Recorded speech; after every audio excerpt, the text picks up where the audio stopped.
بسم اللہ الرحمن الرحیم۔ خدا ان کی مدد کرتا ہے جو اپنی مدد آپ کرتے ہیں۔ اپنی مدد آپ کا جذبہ اگر زیادہ لوگوں میں پایا جائے تو یہ قومی ترقی کا باعث بنتا ہے۔ جیسی قوم ہوتی ہے ویسے ان کی حکومت ہوتی ہے۔ قومی ترقی شخصی محنت، شخصی عزت اور شخصی ایمانداری کے بغیر ممکن نہیں ہو سکتی۔ معاشرے کی برائیوں کو بیرونی کوشش سے ختم نہیں کیا جا سکتا۔ قوم کی سچی ہمدردی اور خیر خواہی کرنی چاہیے۔ بہتر طریقہ بات چیت کا شائستہ انداز، اچھے لباس کا انتخاب، چال چلن، اخلاق و عادات اور نیکی و سچائی میں ترقی ہو سکتی ہے۔ جو قوم دل کا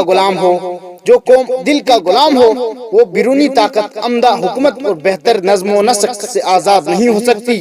حکومت پر وہ قومیں انحصار کرتی ہیں جو کاہل، سست اور نکمے ہوتی ہیں۔ قومی ترقی کے بارے میں ہمارا یہ خیال بالکل غلط ہے کہ ہمیں کوئی رہنما میسر آ جائیں اور وہ ہمارے سب کام ٹھیک کر دیں، اور یہ بھی ہماری غلط فہمی اور خام خیالی ہے کہ ایک فیاض اور اچھی حکومت ہماری تمام ضروریات پوری کر دے۔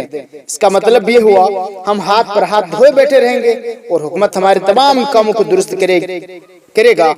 اس اصول کو اپنانے والی قومیں دلی آزادی سے محروم، وہ امن غلام ہوتی ہیں، وہ دوسرے انسانوں کے بھروسے پر زندہ رہتے ہیں، وہ قوت اور دولت کے پجاری ہوتے ہیں، جس کا نتیجہ یہ ہوا کہ وہ دنیا میں ذلیل، کمتر، نکمے ہوتے ہیں۔